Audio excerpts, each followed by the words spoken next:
Hi everyone, welcome to the Not NiFe show. Today we have Jamila and Denzel, and they are both an ISFP and an ENFJ in a relationship together. And this will be really interesting to dissect and to hear their personal experiences and quirks with each other and how it relates back to type.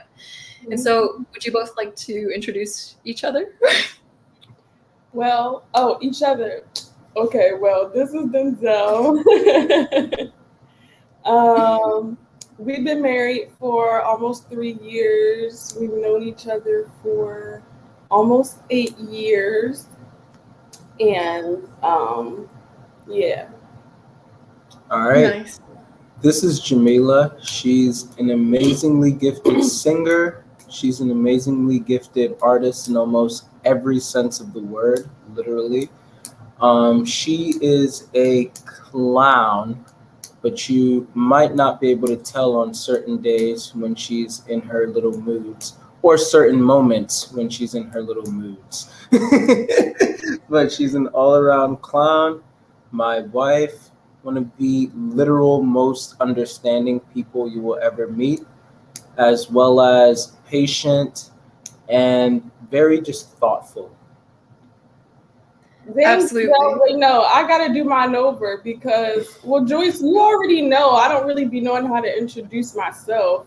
So definitely don't know how to introduce other people. That's okay. We weren't trying to top each other. No, but I saw that smirk on your face when you first started. I had a smirk on my face. I always have a smirk on my face. That's the thing. And on top of that, before we got on, you're the one who said, I'm going to be lying about everything. So who knows if I was lying about everything I just said now. That's crazy. I know you weren't lying about me being in my moods because you have some bass in your voice.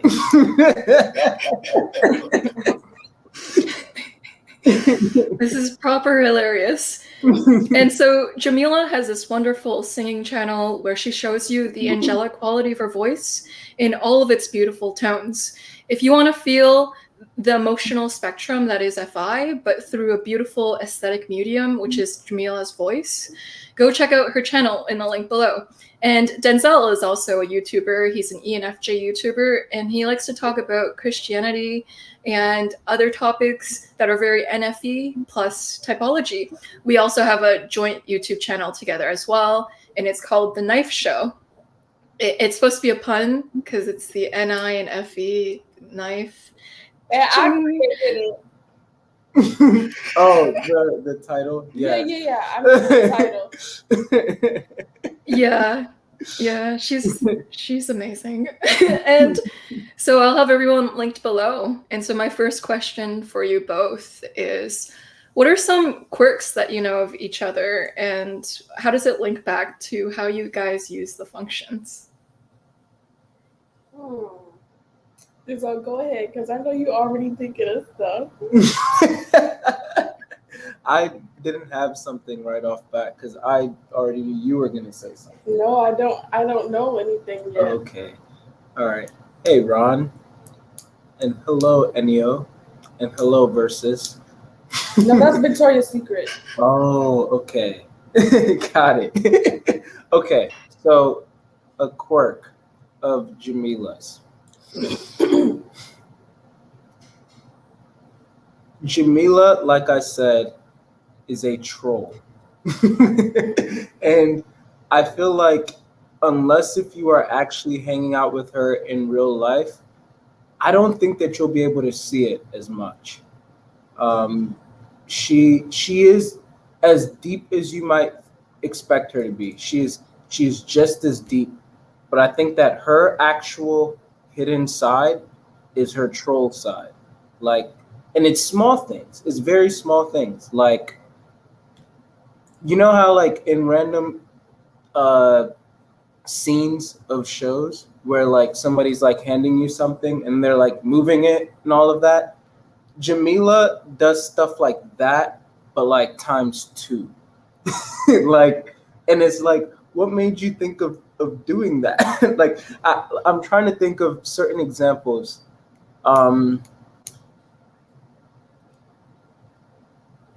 and it has to be things that like I guess it's like you'd have to just witness her do it. This is an example of one of your quirks, which is bad memory. Oh yeah. I remember concepts, not.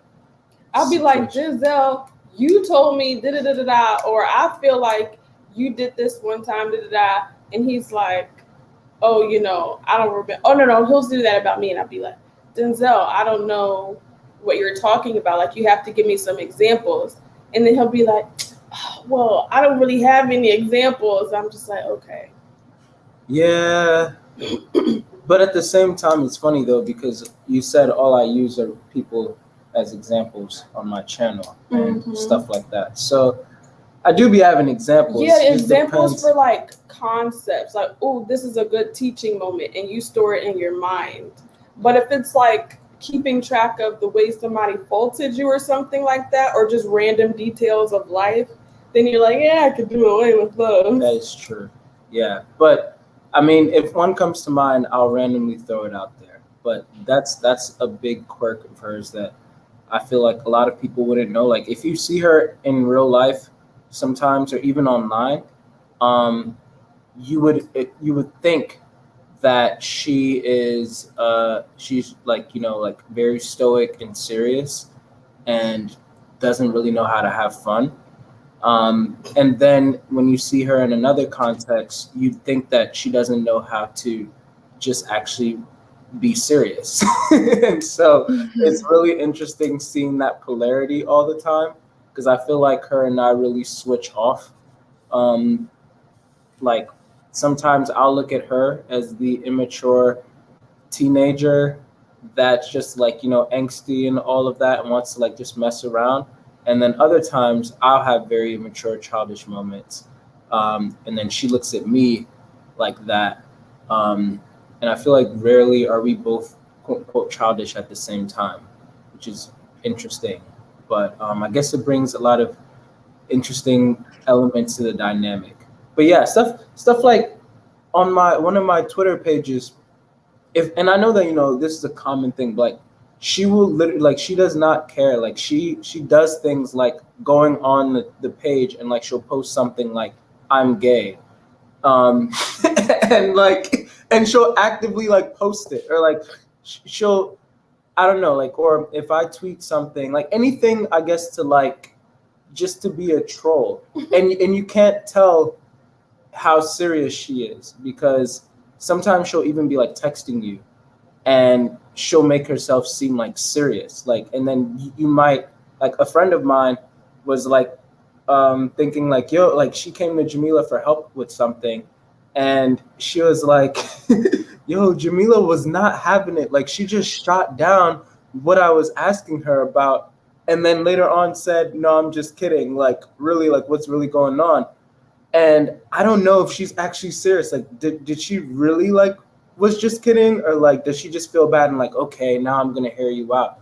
And I'm like, no, she was really like just kidding. Like, I'm telling you, she's just a troll. She probably trolled at the wrong time, and now you're really confused. But yeah, that's just kind of how she is. And she'll say things that like and very honestly too. Like, we'll be in the car like with a neighbor or something, and like she'll just say things about people, and it'll make me be like, and I'm waiting for how the person will respond. But I guess because at that moment they automatically understand Jamila's personality sometimes, then they're like, oh, again, she's a troll. So they expect her to say such outlandish things. But if you don't know her, you will take the outlandish things that she says seriously, and then you'll think that she's a jerk, or you'll think that she's like actually upset with you about things. So that's a quirk that I think, yeah. Yeah, she's very playful, those SE pranks, maybe in good nature. Frida Kahlo in the flesh. I would say some quirks of Denzel. It would kind of be going down the function stack. So I had another one. Literally, as I was just doing this, there's a video of where Jamila, we are having a serious video, and she has a pen, and she's smoking the pen. on camera. And I'm like, what are you doing? Like, you're distracting. Can you stop? I know he actually ended up getting upset. I wasn't upset, but I was like, because I thought it was funny, as in like, okay, this is obviously showcasing her personality. But at the same time, I was like, we're quote unquote in a professional setting, and you're here as I'm speaking about something serious, going right next to me. And then she's like, Denzel, you never let me do anything. And I'm like, what? So yeah. You don't. But anyway, so the first will be an FE quirk, but I noticed this with most FJs, including you, Joyce Mang, which is what you just did, which is nodding all the time. And recently I just started doing that to him, like as he's talking, just like as he's doing. And sometimes we're not even talking, and he's just like, what's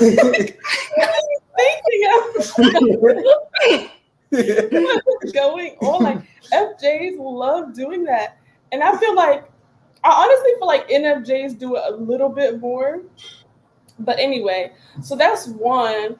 And then I feel like an NISC thing for Effie, and I feel like an NISC thing is that Denzel, I wouldn't say that he is always late, but ever since I've known him, his catchphrase has been, "Oh, we got time." And I'm like, it takes 15 minutes to get to class, and we're on the other side of campus. Like, what do you mean? And so, yeah, Denzel, he'll just always just like I said, it's not even really about being late. It's just like showing up at the exact time to where if you showed up any later than that, it would be late. And it doesn't have to be class. It can be anything. So that's why I was like, I wouldn't call it late, but he just kind of times everything. Or like if I am waiting for him for something, even if I haven't communicated that I'm waiting, which might be my fault, but we're not going to talk about that. If I'm waiting for him for something, in my mind, I'm like, okay, if you don't come in the room at 12 o'clock, then we're not going to watch Lovecraft Country. I'm going to sleep. And he'll come in the room at 11:59. I'm like, you are blowing me. And so that's one of those things. And then I would say that a third thing would be kind of like a backseat sensor thing, especially SE maybe, would be his style is in itself quirky. But with my help, he has come a long way.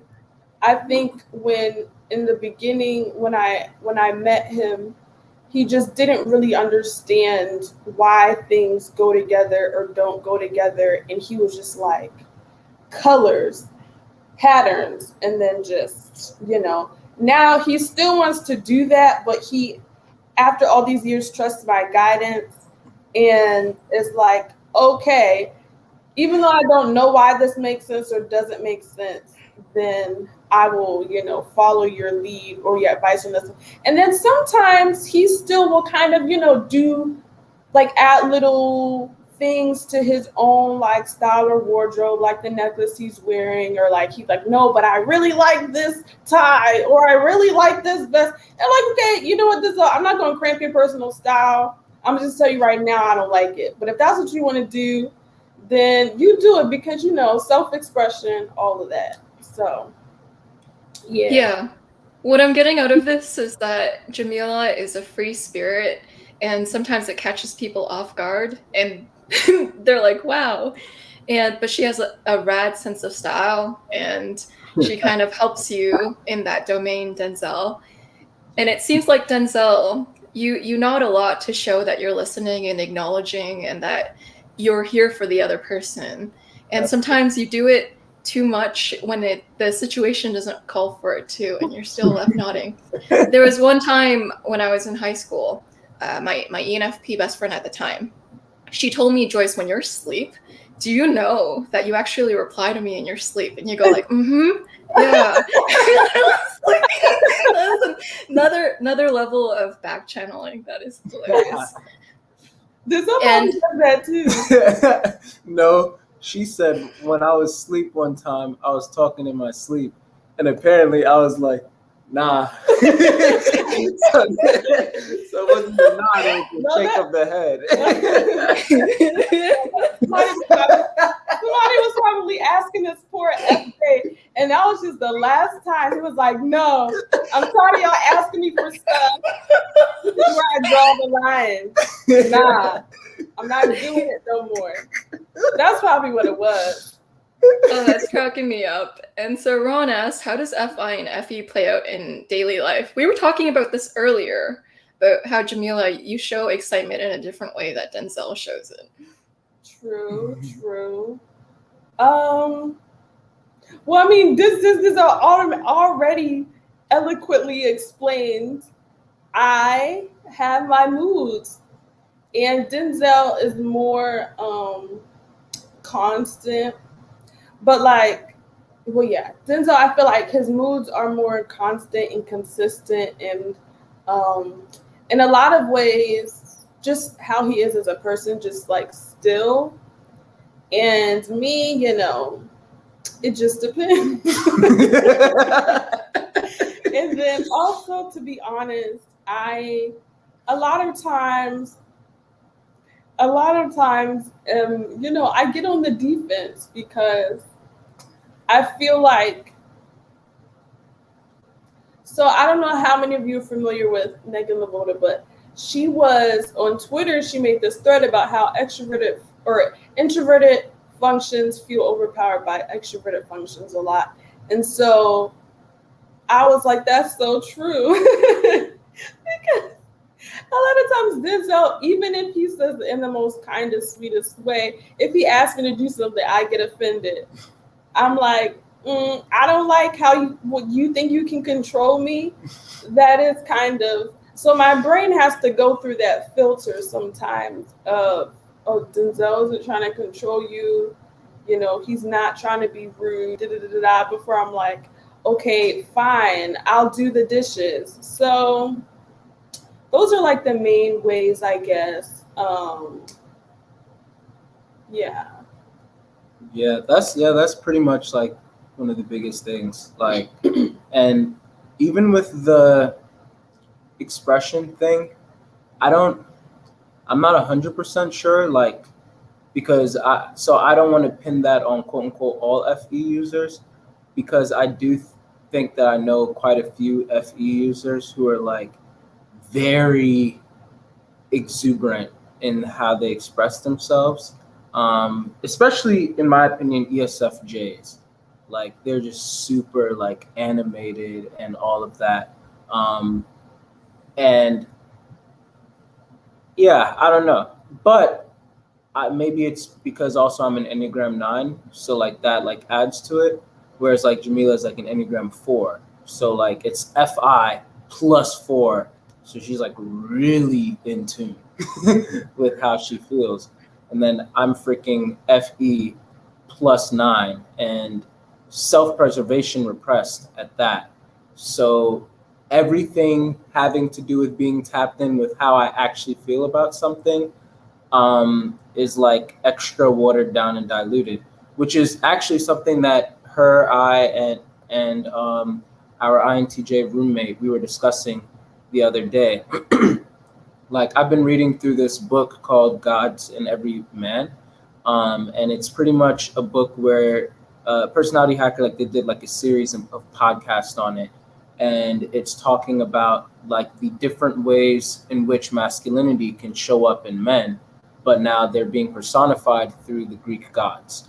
So I've been finding that like very fascinating, and one of the archetypes that I immediately was like, yeah, I do not resonate with this, is the Poseidon archetype, which is like that energy is like very stereotypically like strongly like feeling stuff inside, and like that artist that's like, like he's known as like, ill-tempered, and but at the same time like, exploring a lot of depth and emotion and everything. And for me, I respect that kind of energy. Like, for example, I think that Kanye West has a lot of that energy. And that's why he's like literally in my opinion, like one of the greatest artists of all time. Because in my opinion, he's an ENFP, FI, and he really digs down deep into that, emotional center. And he's able to bring that out in a beautiful artistic way. And I think that he's a 3-wing 4. So that 4 element comes out with that. But then, bring that to someone like me, even in my spoken word poetry, I'm very expressive, but I'm usually in all of my poetry, I'm rarely exploring an emotion. I'm always mainly just exploring a concept or a thought. And I see that as something that like is constant for me. Like I'm always like, I really don't view myself as an emotional person. I'm always just in a state of like constant like processing of thought and concepts. And so when somebody's like slighted me, or like when certain things just like kind of like happen, I don't feel that as deeply. So it's really easy for me to just be like, whatever, and just kind of like pass it, through. Whereas somebody who has like more Poseidon energy, like Poseidon was known to have like he beat all of the other gods and goddesses when it came to like holding a grudge, because he felt so deeply. So I think that's something that for me, again, like as an FE, social 9, self-preservation repressed, all of that, like that doesn't really happen. I even forget a lot of times, unfortunately, like what people do to me. So I cannot hold a grudge against them. And Jamila, she helps me with that. Like, Jamila's not a grudge holder, but she helps me with like being like, no, don't forget what this person did, or like, stuff like that. It's like, oh yeah, because I really will forget. Once that feeling is passed through, I don't remember it. So I don't. It's hard for me to like get back into that. So yeah, going back to the book and everything, we were talking about that with our NTJ roommate, and I was like, yeah, honestly, I realized that when I'm by myself, as crazy as it sounds, I don't feel anything. And I thought about that really hardly before I said it. And I was like, yeah, I'm serious. I really don't feel anything. I'm just in a constant state of thought and concepts. But I only feel things when I'm interacting with somebody else. So if I'm interacting with you, Joyce, and like I'm laughing and there's connection and all of that, I love that feeling so much. And that's why I'm always chasing it. So I'm in every single waking moment of the day, I'm trying to like have like a depth of connection with someone or a group of people, because that's the most fulfilling feeling for me. It's a lot of alliteration, but yeah. So I was like asking, I was talking to them, the FI users, about it, and Jamila said she gave this like analogy. She was like, yeah, it's not that you don't have any emotions or whatever underneath. It's just that if it's a well, then it's really, really deep down there, and you can't even really like reach it. But then when other people are around, then that's when all of a sudden like it comes up in a way, and you can like feed off of them. And then for Tanisha, our INTJ roommate, she said that for her it's like it's kind of low, but it's way more accessible for her than it is even for me. She just doesn't really want to reach down there. And then for Jamila, she's like, yeah. And then for me, like, well, you want to say what you said? I think I was just saying, for me, it goes deep, but it's at the surface, and I'm always getting some water, unless I feel like it's not the right time, which normally, I guess that's kind of like where my TE comes in. Like if there's something that needs to be done, or, I'm in public or something. But other than that, like, Yeah. And then also even like, how like in Personality Hacker, they have the firm fixations, like, so the EJs are like management. I definitely do have that, where I can chill and just let things roll however they want at different times. But when it comes to like, I guess like management in a certain fashion, then I'm like, let's see, like the other day, so again, like it's me, an ISFP and an INTJ in the house, and they're all really chill, honestly. I think they were a pretty chill like family. And when we're like, I'm the one who's constantly thinking of things that we can do together, because I know that we'd all be okay doing our own thing, but I also know that I'm number one, the most capable of thinking of things for us three to do together. And then also number two, I guess I might even desire that the most. And so there was a night where like I was still trying to like think of like, okay, what is it that we can do together? Because the other two, like they weren't really like sure yet. And so I'm still thinking of like, okay, what can we do together? What can we do together? And at that time, Jamila came in and she put on a show. And when she put it on, it reminded me of another show that I wanted the three of us to watch. And I'd been thinking about it previously in the day. And so as soon as she put on the show, I was like, oh, that reminds me. I want us to watch this show, actually. And I wasn't I was saying like, okay, we can watch it now, but at the same time, she just put something on. In my head, I saw it as like, hey, Jamila's watching something right now, but she's number one, just watching it for herself. Not to call her selfish, but like she's just, like it's on the big screen, like for herself kind of thing. How about we watch something that all of us want to watch together? But when I asked Jamila about it, then she kind of got an attitude and she's like, whatever, pretty much. And then she felt like I was trying to like, number one, impose on her watching the show. She's like, why? And she asked me, she was like, why did you just now think of watching this show? And I was like, well, I don't know. Like, I mean, when you put on this show, then this was my train of thought, and it reminded me of boom, boom. She's like, yeah, but like, why right now when I started mine? And I tried to say it in the nicest way, like, well, you were watching the show for yourself on the big screen. So I just figured that, oh, why not put something on for the three of us? And she's like, okay. So I think that's like the small example of like how FE, FI, I guess, like plays out in the day. Like I really am the person that's like constantly thinking like, well, what's something that we can all enjoy right now? And I'm also constantly trying to like figure out ways to like create an environment where we can continue to grow deeper. And so it's even to the point where the INTJ roommate was like, wow, we never just like sit down and like hang. Like there's always a deep conversation. That is our INTJ roommate. Like we never just sit down and hang. Like there's always something deep that's being discussed and introspective and all of that. And I was like, dude, yeah. And that's pretty much like how our household is. Like we're watching TV. It could even be something comedic. And then we pause it.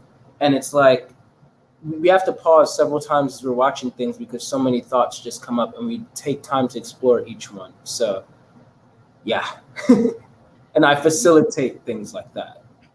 Yeah, and it seems like Denzel, like I said, he was going to be lying. Okay. With that whole TV situation, the only reason why I turned it on was because he and our roommate were, in my perspective, doing their own thing. But if I felt like we were all like collectively thinking, oh, what's something we can all do right now, then I wouldn't have done that. But they were doing their own thing. So I just wanted to add that for further clarification and to clear my good name. But when I'd asked you, do you want to watch that exact show that you were watching with the rest of us? Then she was like, no, I don't. And I was like, okay. She was like, yeah, I was just going to watch it for myself. And if y'all happen to be around to see it, then sure. And again, I'm thinking, No, Well, but that's the big screen TV. No. And you specifically said, well, Denzel, I don't be thinking about like, oh, what can we all watch you're together? Adding information, okay. Context, that's what it's called. Listen. Sorry, Joyce, this is taking so long, but like I said, I have to clear my good name. Okay, I 1000% agree. Denzel, he's a superstar at bringing people together, all of that. Okay, that I'm not saying that that's not the case, but I wasn't just speaking about that moment when I was like, oh, we can all watch the show. I was just speaking in general that is something that I was interested in for myself.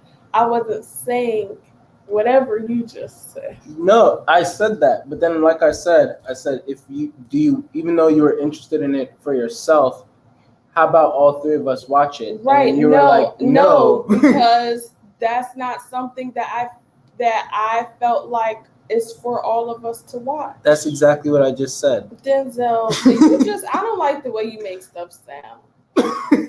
And that is FIFE.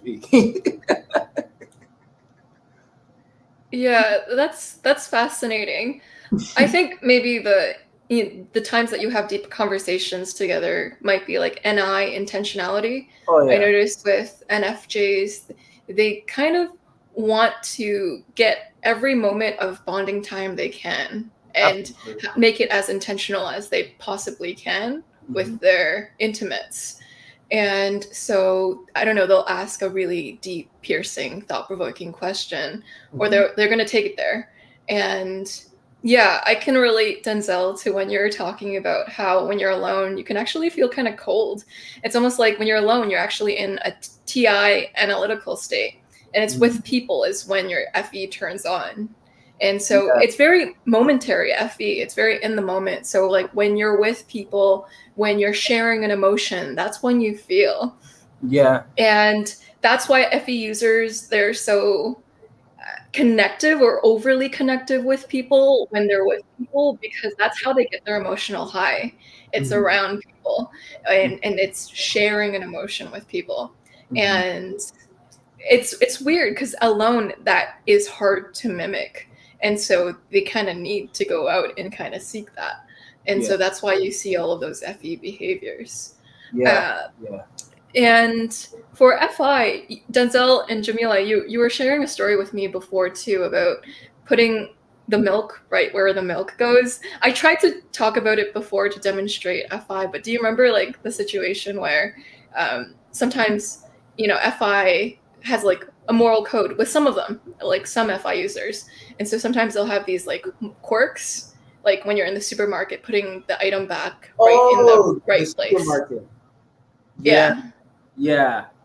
Jamila is the type of person who like when we're at Walmart or whatever, she will, if I move something and I put it, like again, I'm not gonna put the milk in the closed section, but I might put the Wonder Bread on a shelf 2 below or something like that. And Jamila will be the one to go all the way back and like put it right where it's supposed to be. And I admire that about her. So yeah, that is like some difference like between us. Like obviously, like I said, it's not me trying to be insensitive toward the store workers, but there's just certain times where it's like, I guess because I'm trying to go on to like the next thing, and it might be a little bit time consuming to really look for the exact place in the shelf and everything where I took something, then I'll just leave it relatively close. And I'm thinking like the store worker, this is their job and they know they'll find that spot way much quicker than I will. And I'm just trying to like, buy whatever I have to buy and leave. But Jamila will go through that time to try to put something back. It's like, okay, like I respect that thoughtfulness. Yeah, that makes sense.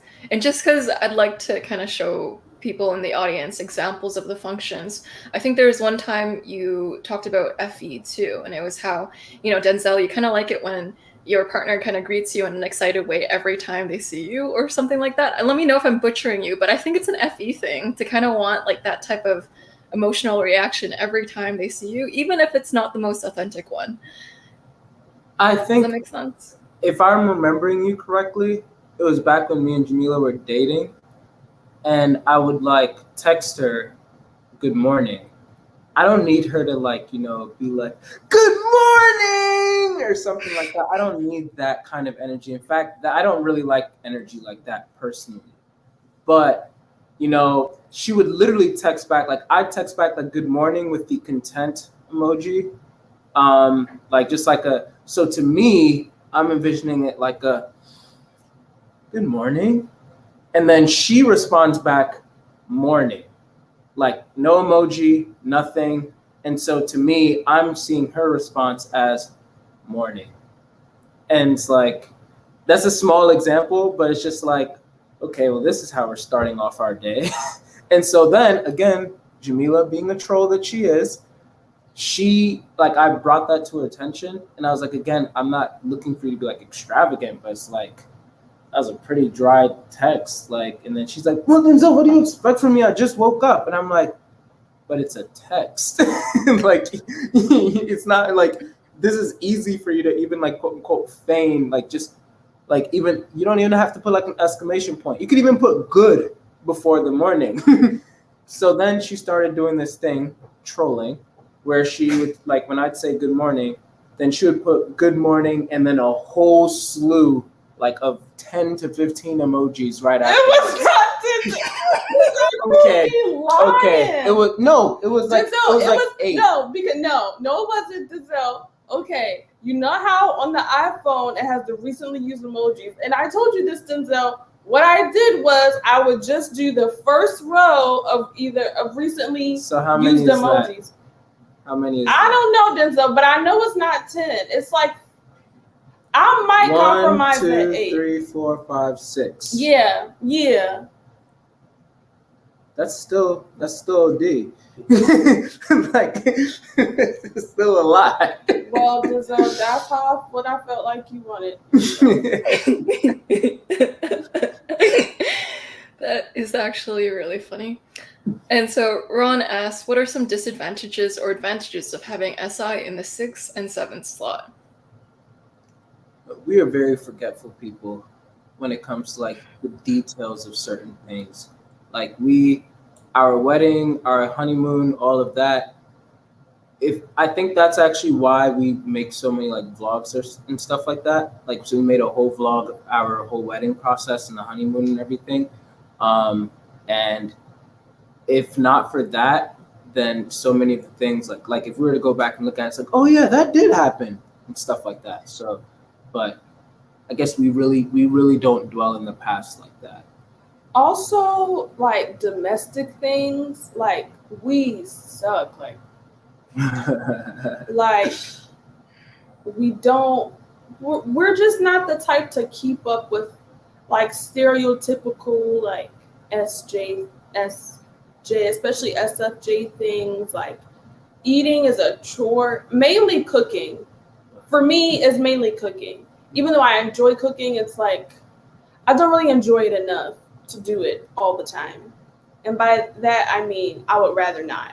So like cooking and like cleaning, not to say that either of us are dirty people, but like both of us have SI Dom moms, and it's like we think we're clean, but then they come over our house or we go over their house and they're just like, it's just a whole new world. Is that? And so like domestic type stuff, and then you talk about adulting, like taxes and all this type of stuff. We don't know what we're doing, okay? Like, so I think that's that's something. Yeah.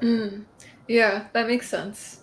And so Naisu asks, were you into type before you met each other as a couple? Did it help how you connected and bonded? So with the questions, I'm going to prioritize the couple-related questions, just to let you guys know. Sure. Oh, yeah, I'm not even seeing these yet. Seeing the question? Yeah, because you can. No worries. I will be the grand connoisseur of the Yeah, question. we had it on full screen. So, but anyway, no, we didn't know about type. In fact, her and her older oh, okay. Actually, you know what? Because since I'm always the one with bad memory and I tell lies, then you should tell the story. So that's crazy. Well, okay. I knew a little bit about type because my brother was into it, and honestly, I just knew mine. And online, it's always like the artist, and I'm like, yeah, that's true, and that's about as far as it went. But then for Denzel, my brother, I was like talking to my brother about Denzel, and he's like, "Oh, he sounds like ENFJ," and I'm like, "Okay, I don't know what that means, but okay." And so then I sent Denzel because I've always been into like taking tests, like 5 love languages, spiritual gifts, BuzzFeed. Like I just like learning about myself.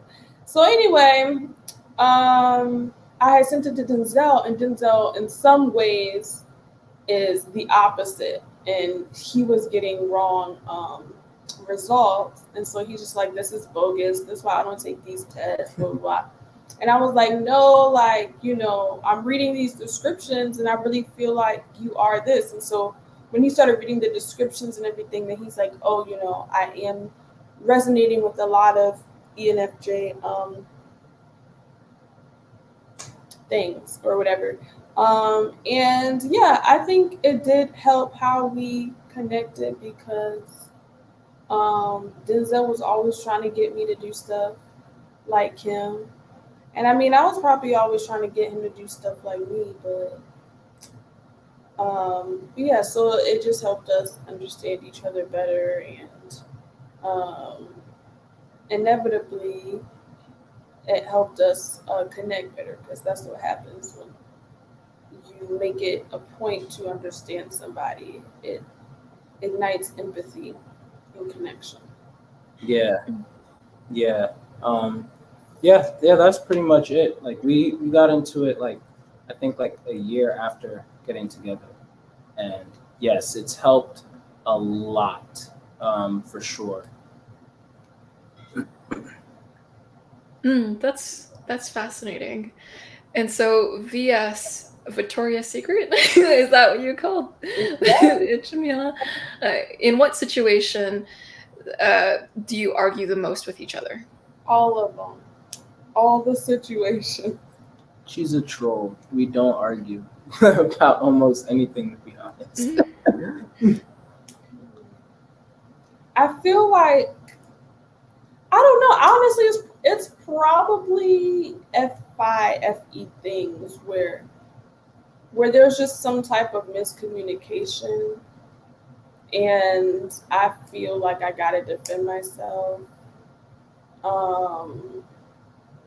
I think that's normally it. It's not really like the same types of things. And normally if like he does something that bothers me, then I can just be like, this bothers me. And he'll be like, okay. But yeah, I can't really think of like specific examples. It's usually more so like a communication thing. Or a lot of times Denzel pointed out that like if he or somebody else says something about me that's not true, or like, or makes me seem like I'm somebody I'm not, then that's when I get the most upset. And so if I feel like, like with the TV thing, if I feel like he's calling me selfish, I know I'm not a selfish person. Mm-hmm. And so then I get upset. Yeah. So yeah. But Denzel, he's like he said before, he's very mild tempered. So even if I wanted to like really go in, I can't. Yeah. I think, and I guess that depends on like how one defines argue. Like I think that, so to correct what I said earlier, my definition of argue, I feel like we never argue. Like we never raise our voice at each other. In fact, most of our quote unquote arguments, they look like what you've probably been seeing here. Like she's like getting like, well, Denzel, no, first of all, whatever. And I'm just sitting there, I'm like, bro, and I'm like speaking pretty much like this. I'm like laughing in a way. And sometimes she'll laugh and she's like, ugh, that's why you're the worst. But you can tell like we're almost like still playing with each other throughout, and we're just getting to a middle ground of something. So I'd be like, all right, I'm sorry, I didn't know that me just saying your name on camera was gonna be such an impediment on your FI. And then she's like, toxic masculinity. And I'm like, but I'll try to do better. And then so it's kind of like stuff like that. Like, and I think it's because we both have a very strong understanding that neither of us ever actually try to hurt each other. And so once you have that foundational understanding, in my opinion, it's hard to actually really get angry, because it's like, okay, this person did not intentionally mean to do this. And so just like she said, like, if I'm saying like, hey, can you make sure that you wash dishes tonight? I would, but I have this coaching session or whatever. Then she might like cut me off and she'd be like, I was gonna watch him tonight anyway. And I could capitalize on that and be like, all right, then why haven't you done it? Or like, something like that. But number one, that's not going to be conducive. So there's that. And then number two, it's just like, I know that she's not kidding. She probably was going to watch him, but I also know like internally, it's the whole control thing. Like she really just doesn't like being told what to do, unless if she's asking me to tell her what to do, which she does a lot. She'll literally be like, Denzel, I don't know what to do. Like, should I drink juice with my Pringles or should I drink milk with donuts? Literally, those are the type of questions that she'll like ask me. And I'm like, oh. And so she wants me to like make such decisions for her. But if she doesn't invite me to do that, then she can get quote unquote defensive and stuff like that. Like she doesn't want to be told what to do. But she knows that if I ever am telling her what to do, it's not coming from a place of you don't do what you're supposed to or me trying to be like Tyrannus. And so she works through that. And it's like I said, it's pretty chill. We talk through everything like in a very, in my opinion, like civil manner. Yeah, so it seems like you have a really healthy relationship dynamic where when things come up, not to take it personally because no one is trying to purposefully hurt each other. And so Jamila is able to troll and in good fun and no one takes it personally. And Denzel is able to tell stories that misrepresent Jamila's identity. And Jamila is able to take it in good cheer. I mean, I'm going to be honest. I feel like Denzel is really like, he's just such a positive person because I know I actually be upset. And I feel like there are times when, I don't know if I would say he's upset, but I think he'd be upset too. But, he can't think of them. And I do take things personally, Joyce, but I appreciate you saying that I don't. And so Nisu asks, what is the hardest thing to overcome as an FE Dom with an FI Dom and as an FI Dom with an FE Dom? I think one of the biggest things that I've had to overcome was, again, like she has moments where her mood will change so rapidly and so quickly. Like at 5:30, she can be very like bouncy and giggly and, oh, Denzel, you're the best, and this is that. And then at 5:42, she can literally just be in this type of mood. And I can say, it's interesting how I can like say the same joke or I can do the same thing that in one, like at 5:30, she would have laughed her butt off. But at 5:42, she's just kind of like, just stoic, and I'm laughing by myself. So in those moments, I'm just like, okay, pulls out my phone and I'm gonna go talk to some other people or something. Like let me know when you're out of that kind of thing. And before I knew about type, that was really something that like I was like, why is this happening? Like, and of course, like being an FE Dom, it's like I had to always think, like in my mind, I always thought like, okay, obviously, if you're in a partnership, then you want your partner to always be in a state of happiness. But an INTJ friend of mine pointed out literally just last year, like, wow, so you put it on your, like, you make it your responsibility to try to keep her happy at all times. Number one, that's way too big of a responsibility. And then number two, I can't imagine how an FI Dom, and especially a 4, would feel about that. And I had never thought about that. I was like, whoa, FI users actually, in a way, enjoy sometimes not being happy. Like for me, as soon as I'm in an unhappy state of mind, I'm just trying to like find a way to get back to that, like to a content state. And so again, that's why I don't really like dwell on things that make me upset. I don't really like if I see an avenue that's like, oh, I can use this to like ramp up anger, why would I do that? Like I like being content and I like being like at a stable, rational state of mind. And yeah, I think that, we get the best of each other like when we're happy and joyous. But yeah, for Jamila, she has those happy, joyous moments, but then she also likes to be in the deep, brooding moments, and that's something that I had to sit with and to learn. And then being an NFJ, I absorb emotions of everyone quite frequently. But then, of course, especially like because hers are so strong, and she's the person I'm the closest to out of everyone, then I'm always constantly absorbing these emotions of hers, and it's easy for her to process through those emotions. So like on the outside, she's kind of like this, and I can ask her like, are you okay? She's like, yeah, I'm fine. And she really is technically fine because she's used to working through these deep, dark, brooding emotions all the time. But for me, I'm not used to that. So I'm like absorbing it, and I'm like feeling her, and I'm like, no, you're not fine. Like I feel what the heck you're working through right now, and this is not fine. At least it wouldn't be if I was going through it. And so then it would try to push me to like want to maybe like cheer her up, or like to like get her out of that headspace so that we're both not suffering. But when I learned more about that phenomenon, it was like, oh, this is just part of how she processes things, and she can take it.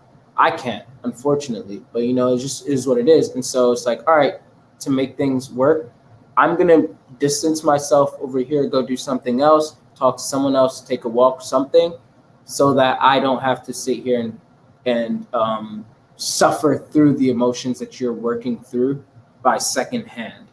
I hope that makes sense.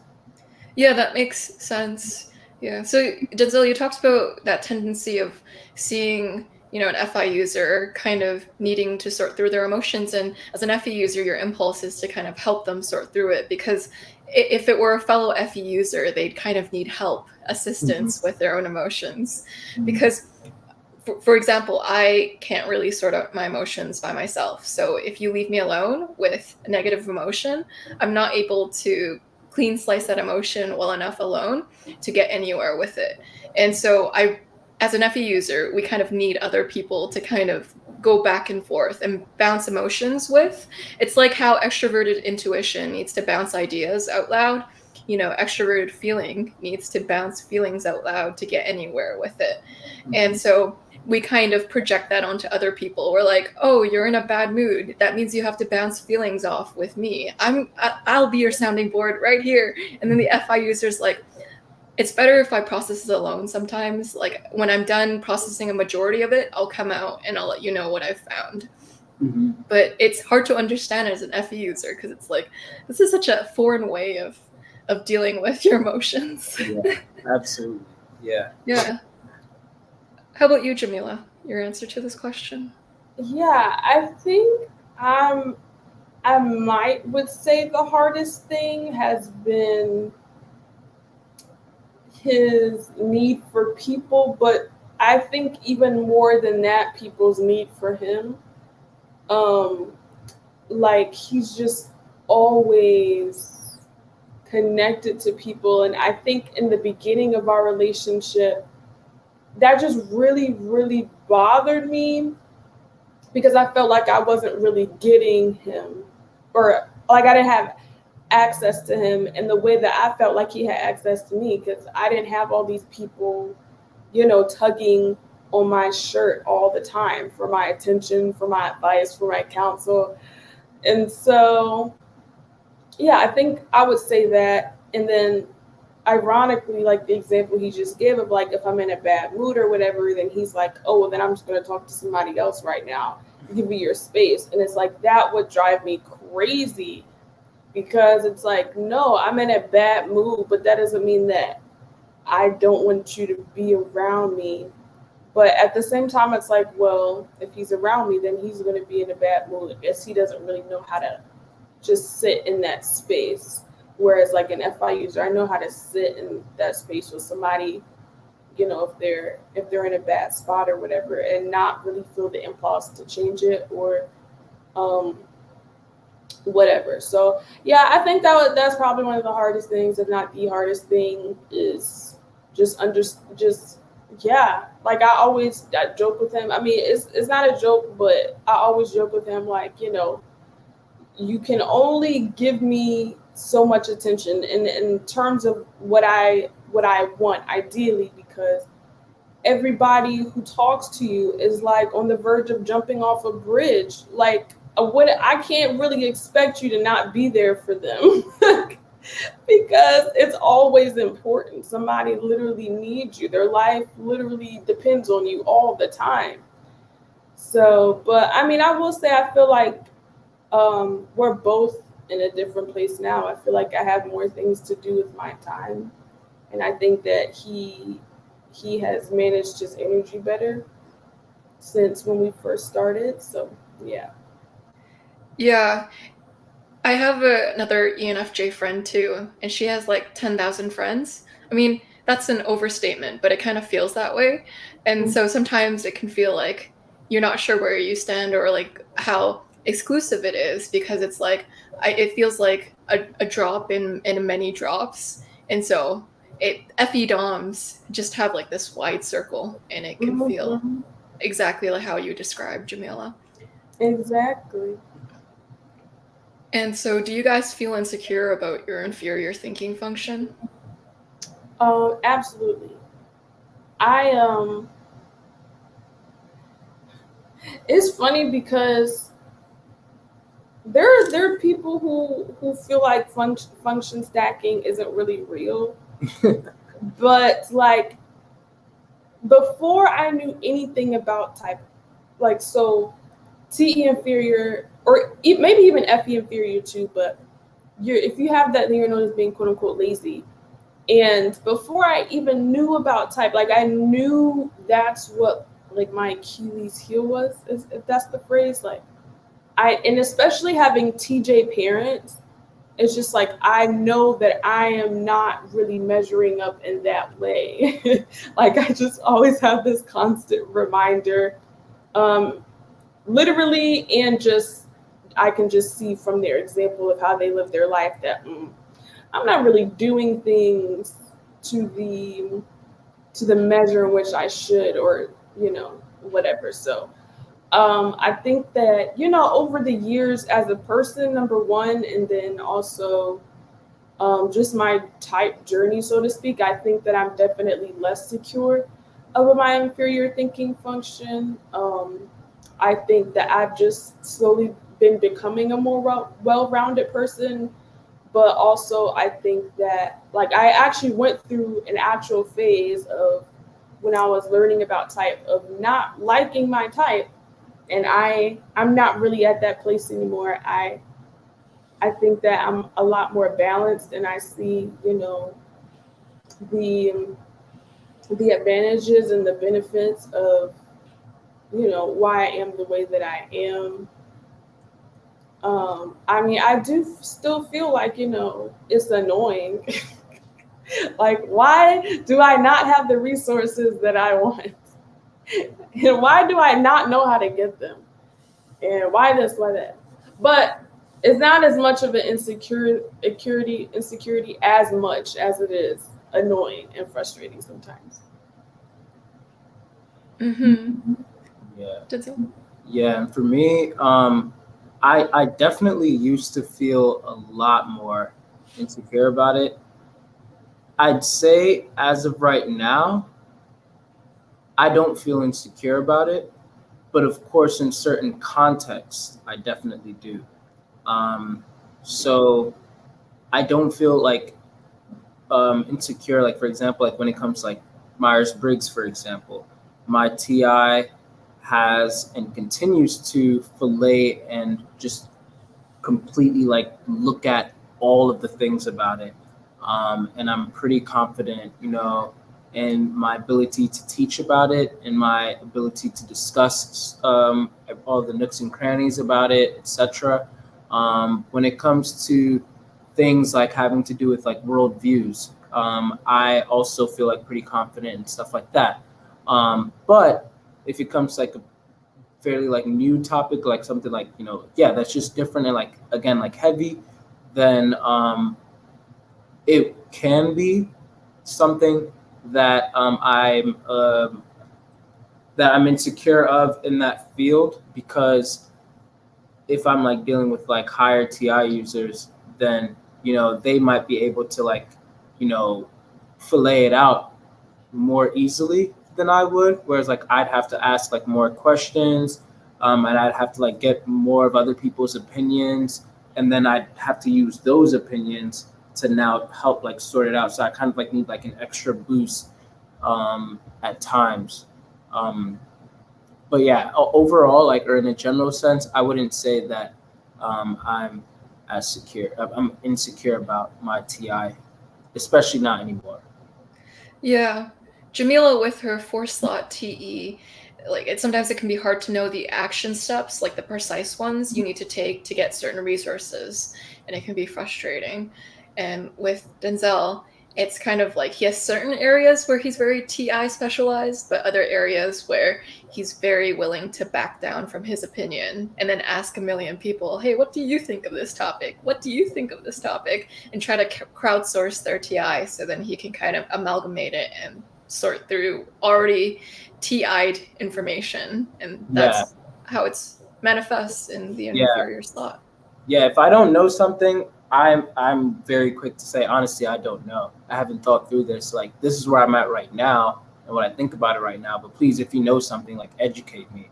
And I think that's helped a lot also with me not being insecure with the TI, because it's like, as long as the person's not going to be like, you don't know, you're dumb, like, then, then I'm cool. Because I'm always I'm more than willing to like learn and receive information, as long as the person's not condescending with it in some way. Yeah. Mm-hmm. Man, it grinds my gears when people are condescending while giving information. It's like unnecessary, and yeah. The next question is also, do you two feel you help each other with each other's tertiary functions grow, since it's more dominant in one than the other? Yeah, just like Jamila said earlier, she has helped me a lot with my style. Like, she brought it to my attention first and foremost. So, because I admit it was very bad. Like, looking back, it's like, oh, I can see. And I grew up in the Bronx, like New York, so we already dressed like pretty wild over there to begin with. But the fashionable people know how to do wild and make it make sense somehow. Whereas, like, for me, I was trying to, I guess, like, imitate that at times, and it just wasn't working well. So Jamila helped, like, she pointed that out. Like, literally, she came into my room one day and she was like, I have a video on, like, all the way back from, like, Snapchat, like 2014 or so, where she was in my room, like my dorm room, and she's putting in one pile all the clothes that I can keep, and then in another pile all the clothes that I'm going to throw away and never wear again. And that's when I decided, like, okay, I have to go out and buy some new clothes. So I became more intentional about it. And now I'd say, like, the style that I have right now is my actual style. But like she said, there's still some times where if I'm trying to like do something, like trying to like wear something, Jamila will tell me like no. And so she's like so my style is like my style, but she vets it for me. Like she won't let me be seen wearing something like too outrageous. That's how she's helped. And she also helps too with like SE is style, but it's also getting into action and seeing things empirically for what it is. Like Jamila is very good at being able to like know when to read deeper into something and when to look at something at just face value. And she's good at being able to like, especially with TE in her stacking, even though it's inferior, she's able to just look at it and be like, no, this is just what it is, and boom, boom, boom, boom. I'm like, oh, okay. When my NITI was about like trying to like get in there and like figure everything out and like make it possibly even deeper than it is.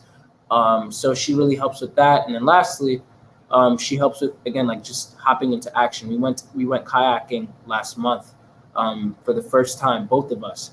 And for me, I like to future pace. So I'll throw myself in a simulation and then I have to like understand everything in there. I have to be there in my head first before I can carry it out in the manifested world. Whereas for her, she's like the reverse. Like she can just jump in. She learns as she's doing it. To an extent, I learn a little bit as I'm doing it because my SE is still tertiary, but I at least have to future pace up to like 80%. Like I have to run 80% of the simulation. And then the rest of the 20%, I'm going to learn as I do it kind of thing. So we got in the kayak and I pulled out a YouTube video, like how to kayak and like what things that you have to like know and all of that. And Jamila was like, I thought we were just going to hop in and just do it. And I'm like, what do you mean just do it? Like, like Jamila, if you haven't noticed, like this is a kayak, that's an open space of water. And I just kept on seeing like this future projection of like, okay, maybe if I follow her, maybe we do have to just do it and everything will be fine. But also, what if I see her, like, what if, like, you know, my feet, like, there was one possibility, but the other possibility was her crying on the news, and she's like, I mean, I should have just listened to him, and we should have just, like, watched the YouTube video and did all that. I didn't know that he couldn't swim that well, and he drowned, and it's like, that all could have been avoided if we just took a little bit more time to think this through. But we kind of like met in the middle. Like we did watch the YouTube video. We both learned a little bit from it. And I had us do like these little like laps around the dock before we went out into the open space. But then I could tell like she was getting like angsty because she really wanted to get out there. And I was in the front at first. So I think that was like me trying to like be controlling a little bit too. Like I can't trust her yet with being in the front.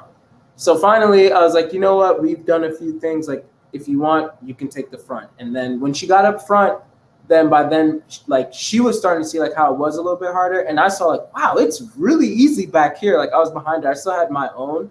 But, like, being in the supportive role was so much easier. And she felt more comfortable in the front.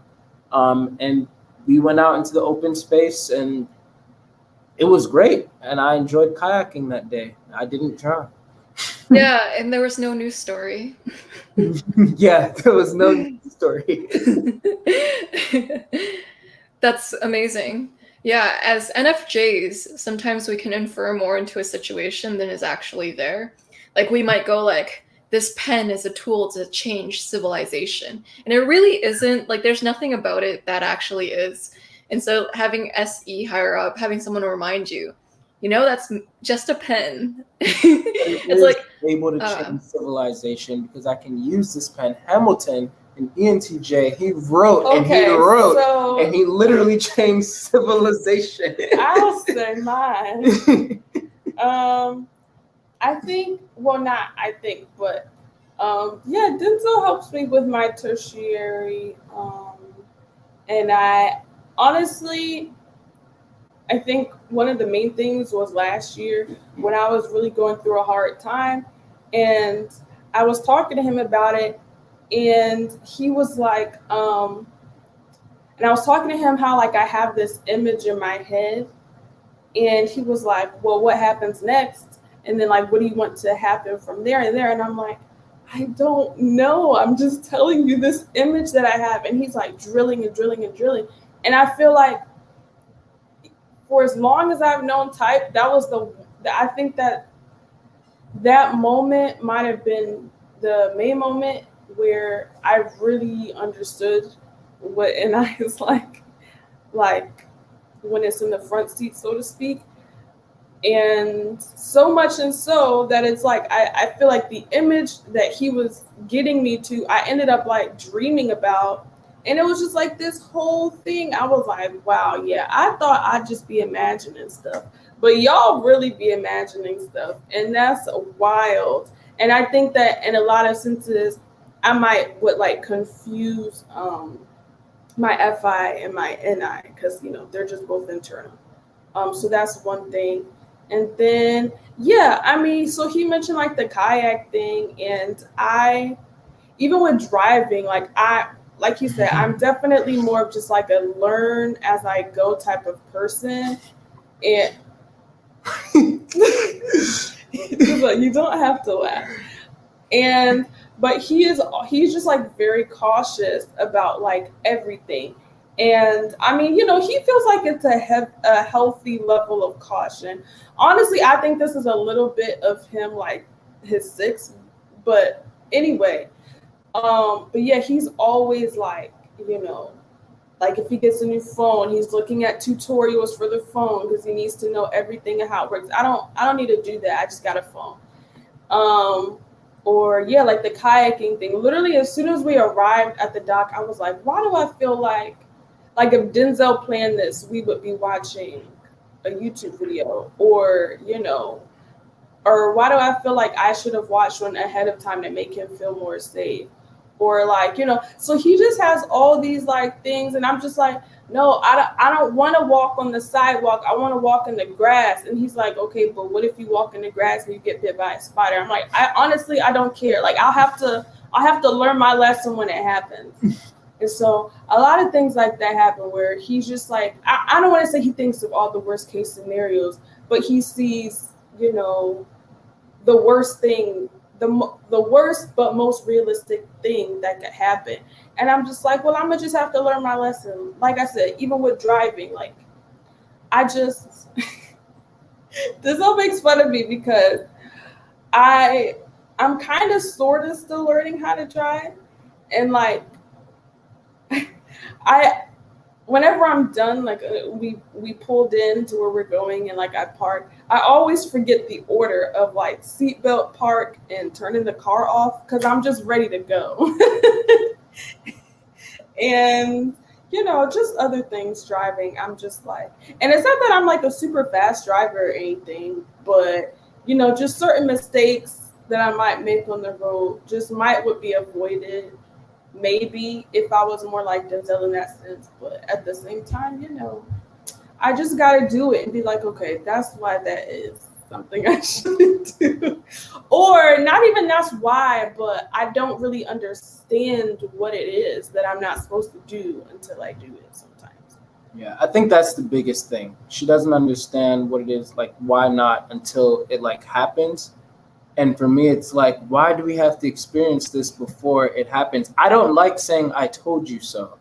I really don't. So especially if it's something that's like hurtful to you, you know? So it's like, just listen to me so that this doesn't have to happen. Like, and I'm gonna pull a you. I'm gonna clarify that when we lived back in Virginia, the house that we lived in, there was a spot where after we parked the car, there's a walkway, a clear walkway, and then there was a little area that you could also get to the front door with, but it had a whole bunch of spider webs there. We both have natural hair. If a spider hops into the hair and gets lost in there for whatever reason, because you chose to not take the extra 2 steps to go on the walkway, then, you know, now for whatever reason, we could be in trouble. And now we have to go to the doctors and all of this stuff. So that is like, somebody could view that as like, oh, that's hyper whatever. But like to me, I really just thought of that.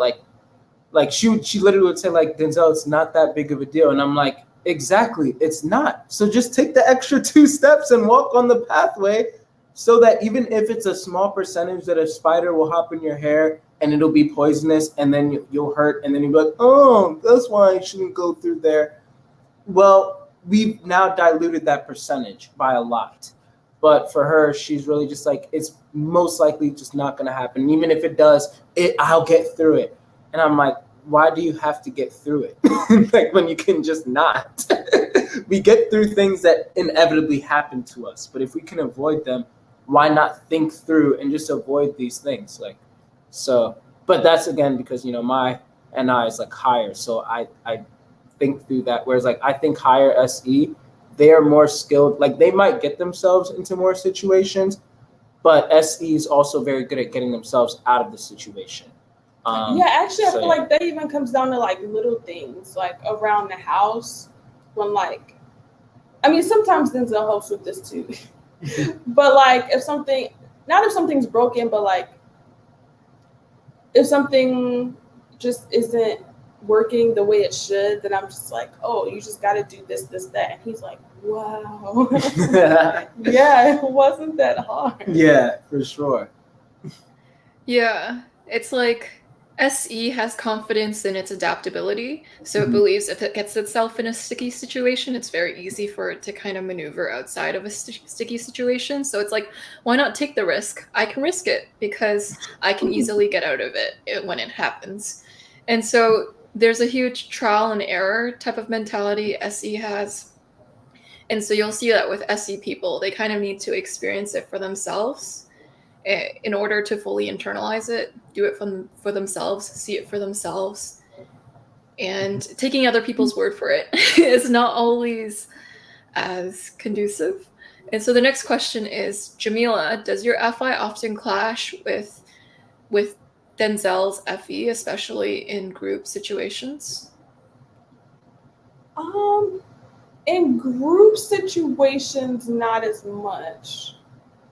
Because he's more comfortable taking charge in a group than I am.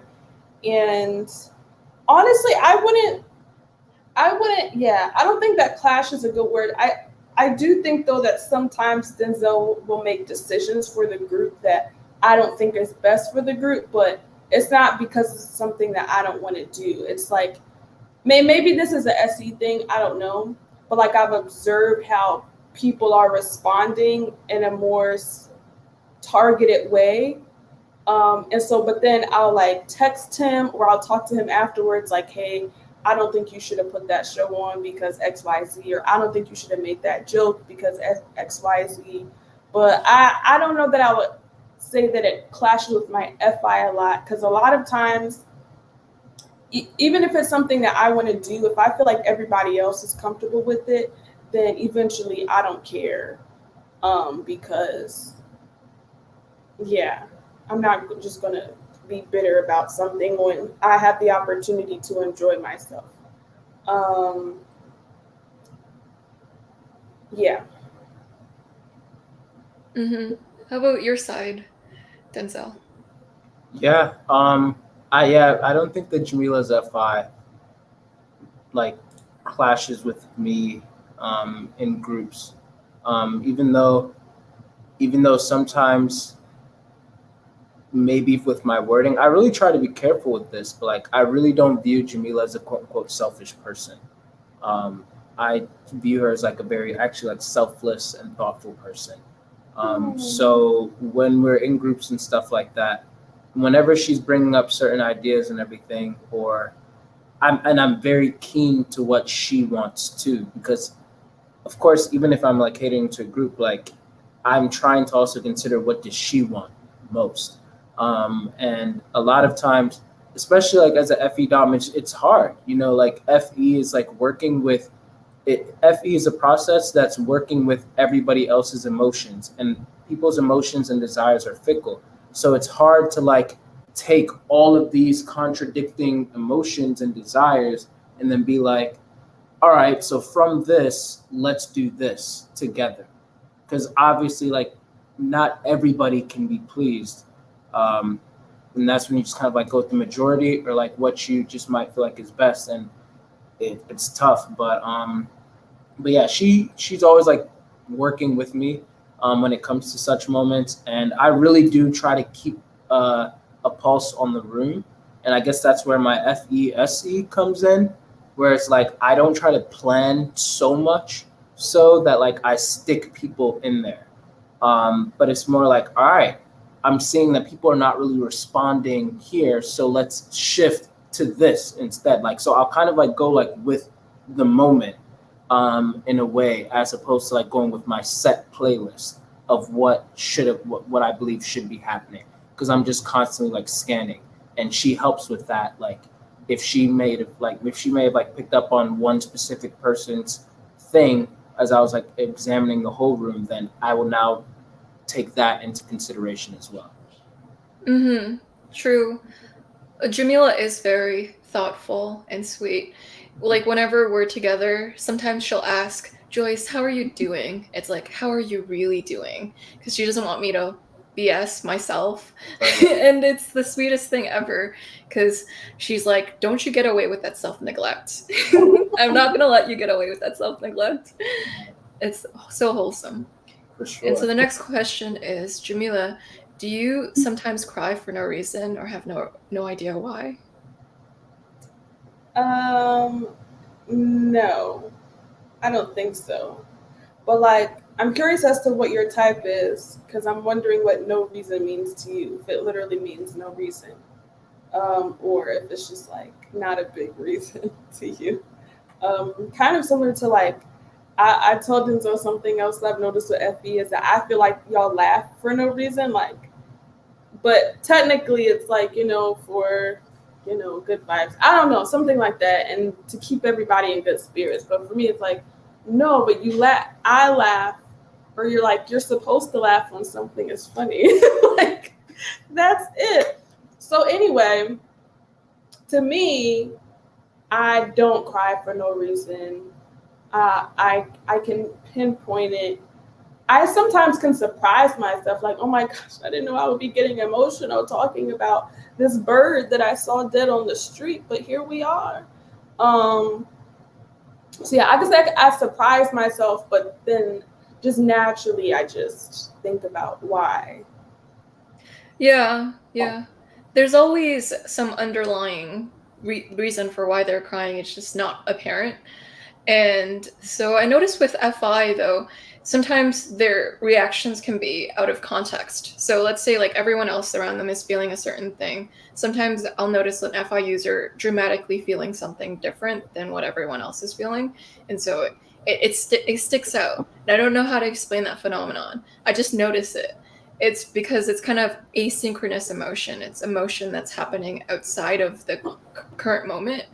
It's kind of like a timeless emotion, if you kind of put it.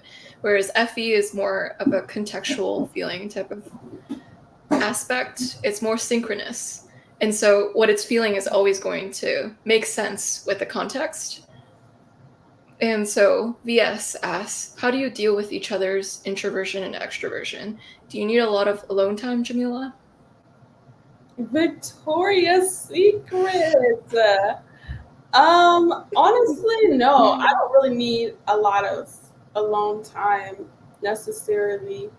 I have this philosophy where, like, if you feel like you're always being drained by people and you're not around the right people. So I feel like Denzel is my right person. And I mean, yeah, but that being said, I'll be ready to go from the party about 2 hours before he is. So there is that. But I think Denzel is kind of at the place where at the very least he'll try to get out when he feels like, okay, Jamila probably is ready to go now or will be soon. Or he'll let me know, okay, I'm gonna try to get out in 30 minutes. And I'm like, okay. What are some other things?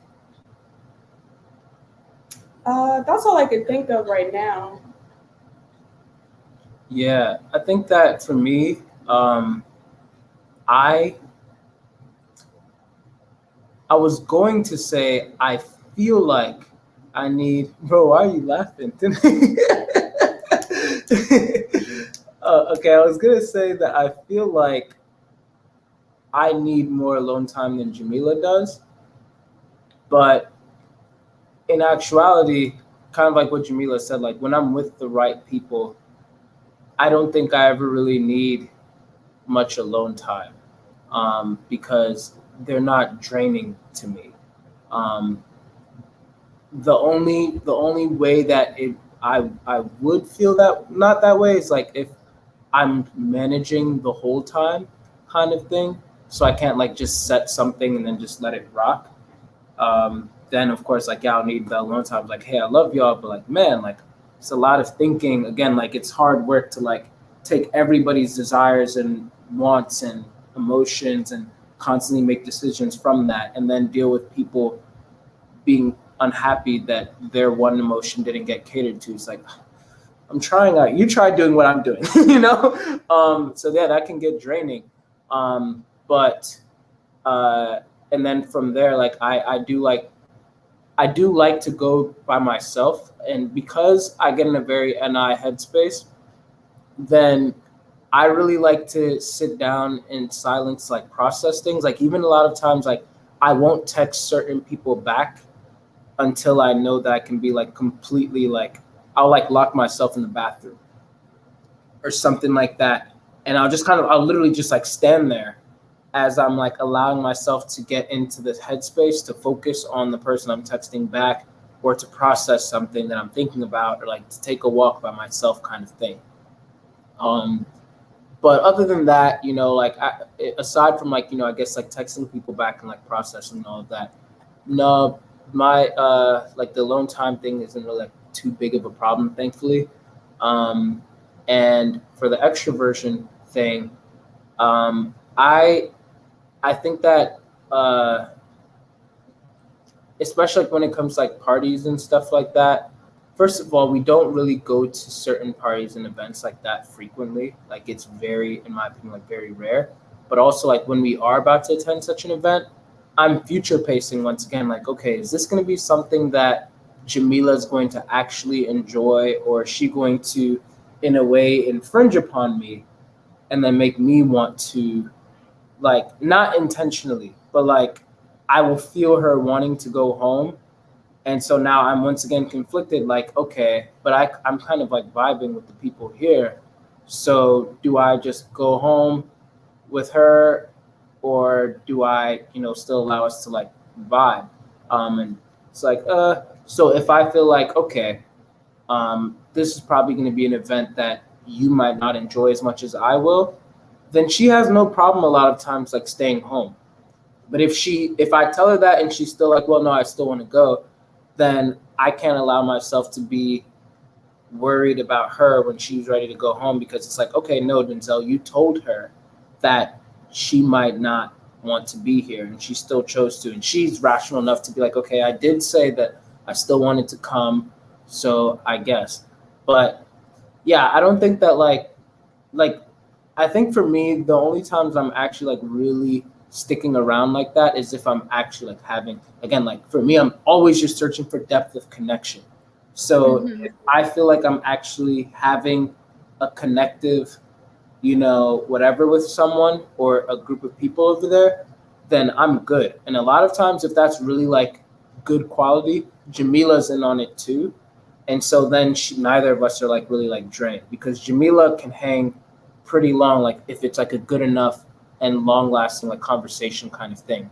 But if it's just kind of like, you know, yeah, we're just chilling, we're just like a lot of like just kind of like surface level stuff like going on, I can hang in such situations longer than Jamila can because I'm also like looking for opportunities, I guess, to create depth and substance and slash or I'm watching everyone. So I'll blend in and make it seem like I'm kind of doing the same thing as everyone else. Like I have this thing where and my old coworkers are probably, if they ever saw this, they'd be like, what? But like I've never been drunk before, but I've always used to like when I'd hang out with like friends and stuff like that, like coworkers or whatever that were getting drunk. I had this like strategy where like I'd always have like one drink, and it would take me forever to finish that drink. But because I'm like holding on to it, I'd make it seem as if I'd had several throughout that process so that people don't offer me another drink. And I'll also pretend to be a little bit drunk so that people don't offer me a drink. And it allows me to like kind of blend in with everybody else, but then also observe them and how they're behaving and all of that, and kind of be a part of it without losing any part of myself. And so in those situations, it's like a fun social experiment, I guess, in a way, where it's like, in my opinion, like Jamila's not as interested in trying to like alchemize that sort of situation. She's just ready to go home. So, yeah. Mm-hmm.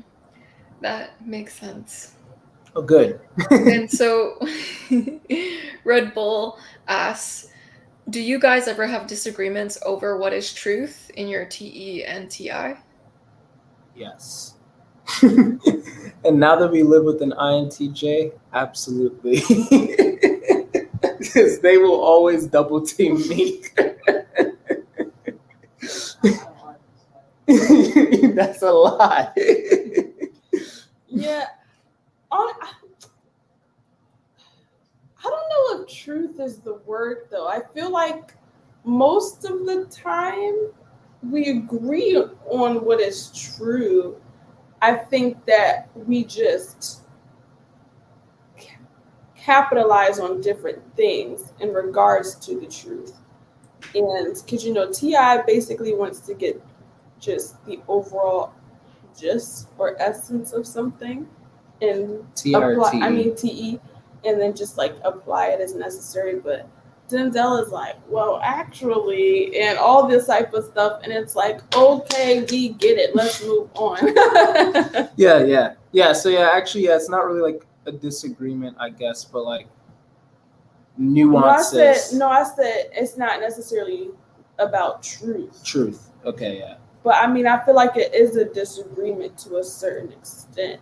I just don't know if I would say that it's a disagreement in regards to what is true. Yeah. She explained it. But also, I have to think about that more because that's a good question. I think because right now I'm thinking about, before I was thinking about just information, now I'm thinking about people, and I think that might be where the disagreement about truth lies, because I feel like Denzel will kind of. Well, then I don't know if that's FE or FI. So you know what? Just forget it. Mm-hmm.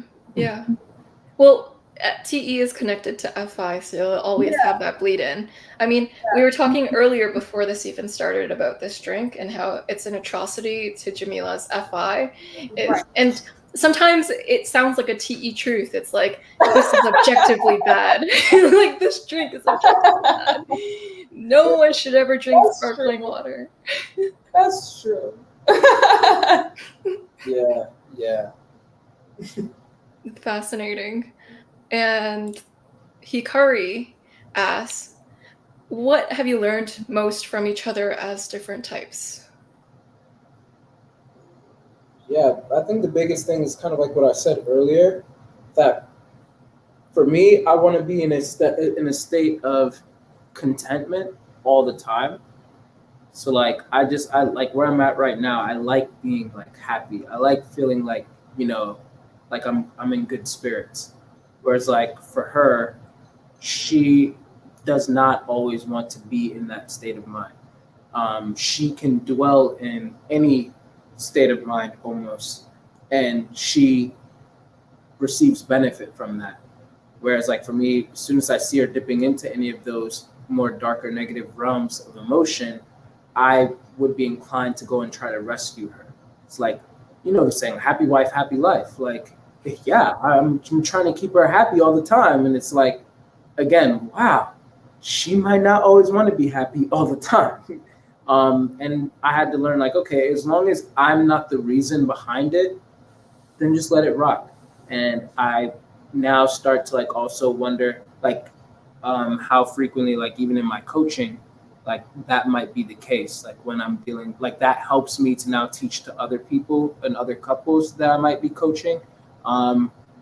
Like, hey, you know, maybe you're dealing with an FI user, maybe you're dealing with the 4, maybe you're dealing with both. And you should let them sit with that for a while and give them that space. So yeah, I think that's one of the biggest things. There's several, but yeah, that's one of the biggest ones. Rereading this question, I don't understand it because I could take it two ways. So it said, what have you learned most from each other, or what have you learned most about each other? And so I feel like it's kind of different than maybe what you said, because I feel like what I learned most from somebody is like, you know what I mean? Okay. Yeah, I guess. Yeah. But what have I learned most from Denzel? You know, maybe to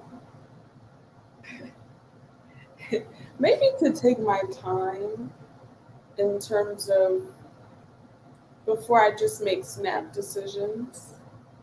I think that's a big thing. And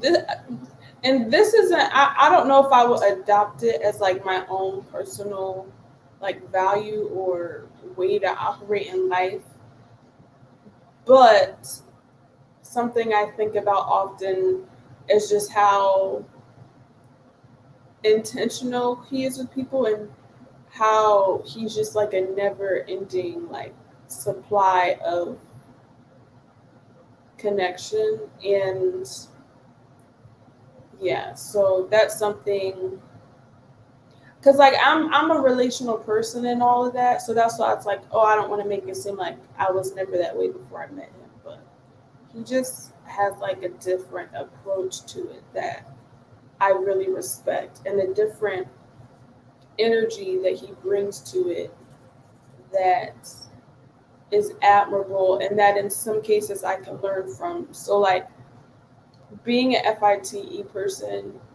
I'm like more so on day to day, I'm just like thinking of all the things that I have to get done, or all the things that I want like in life. And then it's like, oh, like if somebody hits me up, then it's like, okay, like I don't really think about people in that way. And it's like, okay, now I have to schedule, not that it's a burden necessarily, but okay, now I have to schedule time to like talk to the person on the phone this week or something like that. As opposed to Denzel, like his life is really centered around people, and then everything else kind of pushes that focus along. And so I don't know, it's just been interesting. Oh, that's why I brought that up, is because Denzel, I was talking to him one day about this, and he's like, I don't remember exactly what we were saying, but I was just like, oh yeah, you know, I got a lot of people mad at me right now because they haven't talked to me in a while. And he's like, no, you need to talk to them. And I'm just like, do I? Like, not that I don't want to talk to people, it's just hard for me to muster up the energy and the consistency. And because I think also as a FI person, it's just like so much that we would have to flush out in a conversation that is just like that. I really have to like create time for that. Where Denzel is like always creating time for conversations and stuff like that. So I think that's something that I've been like kind of learning, I guess, from him a little bit, is being more cognizant of my relationships in a similar fashion that he is. Mm-hmm. It is such a good descriptor word, Jamila, to put an FE-DOM as a never-ending supply of connection. That really hits at it. And so, Denzel, you wanted to say something? Yeah, I was just going to say, I think my opposite would kind of be that. Like, she's helped a lot with self-care, like learning to really reel in my energy. Because when I met her, like she said at the beginning of our relationship, I had a lot, like my phone was always just blowing up with random calls, text messages, all of this other stuff. And I never really had like had a relationship like in real life. Like all of mine, like were like, a lot of them are pretty much like long distance. So I was used to just always like kind of like living off of my phone. And now it's like, oh, you have to like learn to be present and like give more like in real life, like with your partner kind of thing. And then still be able to feed and water the relationships that you have there. But kind of like what you were saying, even though it looks like we're in never-ending supply, at least for me, I am definitely a limited supply. But I've had to like learn to now mitigate how I'm giving it. Who's gonna get what? How much are they gonna get? Kind of thing. And then because of that, that's even what led to me like having like categories of, my friendships. Like, okay, this is my, like, she gets the utmost first dibs of all of my energy, and then goes the intimates, and then goes the best friends, and then goes the regular friends, and then goes the acquaintances, and then strangers, stuff like that. And being able to like think of things in that way, like that's really helped me a lot with now managing my energy. And now I feel so much more zen throughout all of life, because it's like, yeah, I'm managing like a lot of dynamics, but because of her and seeing like, like how she goes about things a lot of times too, that like gave me the need to like be more intentional. And like, and she doesn't invest in like excess. Like she knows her energy and she'll just stick to that. And so me adopting that, having way more energy than she does, has helped a lot, because now, even though I have a lot of excess, I also have like those who are like closest that can get a lot of that energy. And it helps me to remain and like have a lot of energy for myself as well, and still be able to do what I want to do. So yeah.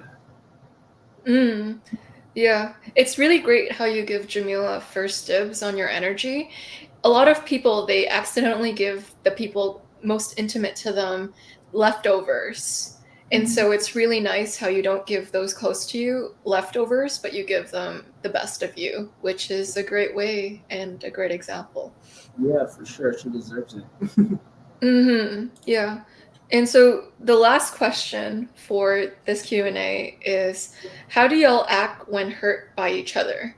What is the best approach for the other to make peace with you when your feelings are hurt? So, did you switch it because the other person basically asked the same thing? Yeah, I think that we didn't see the last one. I saw it, but they're basically asking the same thing, so okay. That's good. Because the last one they asked about apologies and stuff like that. Ironically, recently we took this apology test, and Denzel was mainly surprised by my results because he felt like, I think it's always a retribution. Is that what it is? Yeah. And so, okay, you don't have to laugh, Joyce. But for me, the best way to, which I recommend that, I think it's still by Gary Chapman, who did the love languages. So this is apology languages. Yeah, so the best way to apologize is to like do what you didn't do, basically. Whereas Denzel, do you remember the word? Was it regret? No. I know it had basically to do with like validating what you mean to me, basically. Like, even retribution? No. Oh, it does? That was yours. Yeah. Even like, okay, even though, you missed my birthday, I still love you, and I feel like you're a valuable part of society, and blah, blah, blah, like that whole thing. So, I mean, have you been consciously integrating that? I feel like I have slowly been trying to integrate that more, because I know that that's what he needs, is like, you're not a sucky human being just because you burnt the toast type of thing. But restitution. No, wait, no, that's yours. Sorry, go on. But you said, how do we act when we're hurt by each other? So for me, I definitely am more susceptible to get an attitude, but it also just kind of depends on what type of hurt we're talking about. But yeah, and I think that most of the time I'm more likely to bring it up to Denzel. But also, you know, I try to, not in a keep score kind of way, but like see if like it becomes a pattern. Because if he just does it one time, unless it really hurts me, then I'm just like, okay. But if he does it periodically, then I'm like, okay, Denzel, you do this. Do you realize that you do this? And then he'll be like, you know, I'll try to do better. But yeah, honestly, this is going to sound worse than it actually is. I think that we both shut down in different ways. Eventually we talk about it for sure. But I think for Denzel, he just kind of like becomes like cold, and it's like, I'll ask him like, oh, what's wrong? And I'll be like, are you okay? And he's like, yeah, I'm okay. And I'm like, okay, you're okay? Or are you like actually okay? Because I can tell that he's not. And then for me, it'll kind of be the same thing, except I actually have an attitude where he's just kind of like cold, and I'm like, okay, I can tell that something's wrong, but you can have it. But eventually, like I said, we both bring it up, and neither of us let anything simmer for long. Like even over a day is kind of stretching it, but normally by like the next day, then he'll be like, yeah, so you were like, well, he doesn't say it with the attitude. I was like, is that really how I sound? Well, I didn't mean to make it sound like it wasn't an attitude, but he'll be like, yeah, you know, you've been this type of way, or like, I noticed you did that, and like, let's talk about it type thing. And then, you know, I'll just be like, yeah, so remember what you said at that party? I didn't appreciate how you told everybody that I peed in the bed till I was 15. I didn't feel like that was something that they should know. It's not true. Just an example. And it was like, oh, okay. Yeah, that's pretty much how it is. Like, what came to mind was like, if any of y'all have ever watched Drake and Josh got upset with Drake, and Drake is like, oh my gosh, are you mad at me? And Josh is like, no, I'm just done with you. And like, that's just what it is. Like, he wasn't mean to Drake. He didn't act like Drake didn't exist, but he was just kind of like super neutral. And I realized that that's how I get. Like, I'm just kind of like, wow, okay. And that's how I am with everyone. Like, I'm just like, okay, I'm just done. Like, I'm not going to harbor like an anger or resentment towards you. It's just like, got it. Yeah, but I try to get it out of him. Yeah. Especially like around that period that I was talking about last year, I could tell that something was off with him.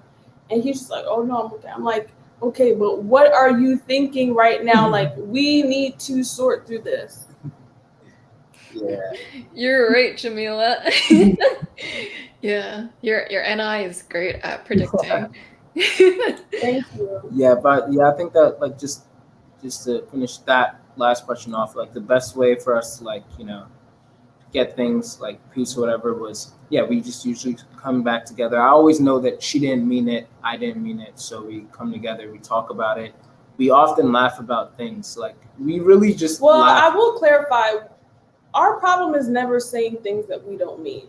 Yeah, that's, to me, I'm like, bro, how do people do that? Okay. It's more so not saying, it's more so me maybe not saying it in the right tone, or Denzel saying something that I wish he didn't say, but not necessarily that's hurtful to me, just like something that I wish he didn't say type of thing, or like a misunderstanding. But it's never like, oh, I didn't mean it when I said that you were an idiot, I was just upset. Like, no, we don't have that. Yeah. Fascinating. And so I lied. This is actually the last question, but because we're limited on time, I'm wondering what is like the summary of why you're drawn to each other.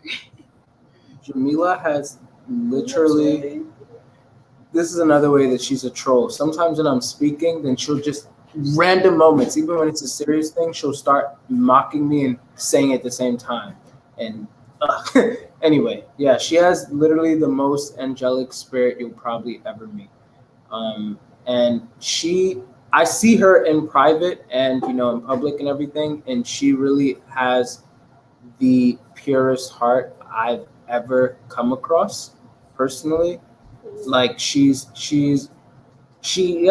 bring out attitude and everything like that, but like she never intentionally wants to hurt anybody.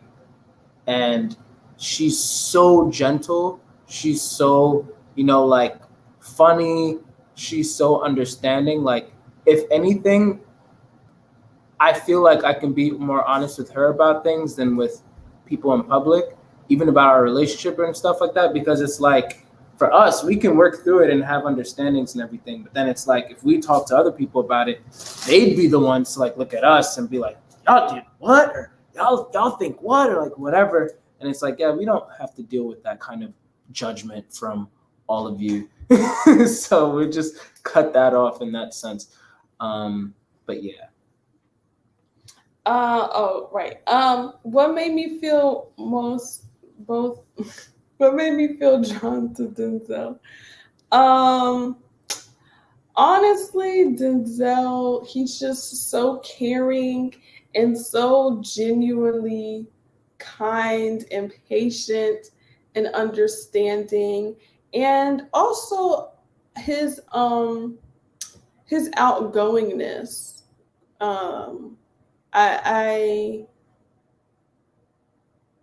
His outgoingness. I've always wanted somebody who's more outgoing than me. So there's that. But also, because I'm thinking like, oh, a lot of people are outgoing. But he has like the right combination of like outgoing, but still serious, but also sincere. And I feel like a lot of people, they only have 2 out of the 3, but I feel like he has all 3 where like they're outgoing, but they're not really the most sincere people. Or what was the other one I said? Yeah, I don't know, but y'all know what I'm trying to say. Yeah, and he just really, you know, he really cares about people, and was it deep? I don't know, but yeah, I like having conversations with him. I think, you know, I wouldn't have been with him if I didn't enjoy talking to him, and he's my favorite person to talk to. Same. Yeah, we have very bomb conversations. Even as a censor, she can keep up.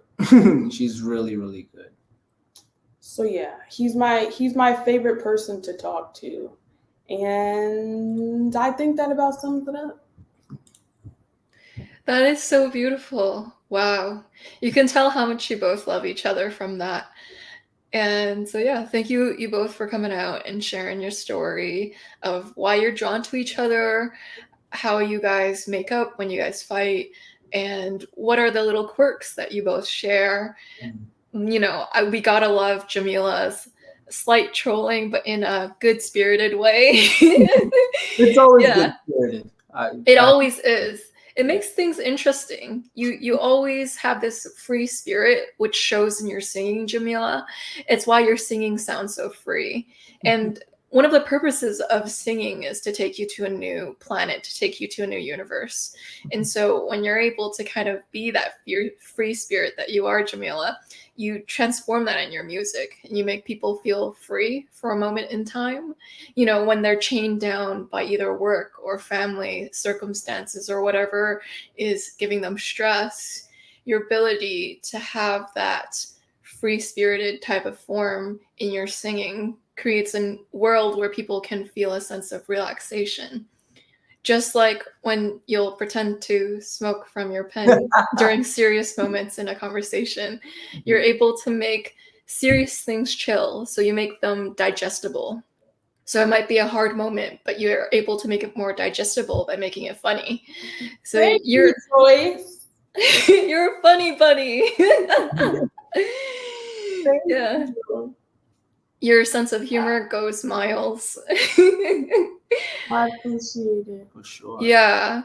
And Denzel, it's really nice to talk to you about, the deeper topics of life. You're very intentional with who you let into your friend group nowadays because you know how important it is to water the right plants. Mhm. And that's something I notice NI does a lot. It uses the same metaphors again and again to kind of illustrate to you how important that metaphor is. It's like, no, you really got to look into this metaphor. There's so much gold into this. I know you think you got all the gold out of this metaphor, but you have to revisit it 100 times until you truly understand it. Yeah. Like you'll see it with other NI users like Matthew Hussey. Sometimes he'll revisit the same principles because he wants you to fully internalize the NI. And so I noticed that the metaphors that are important to you, you'll say it again so people can understand it on a more deeper level.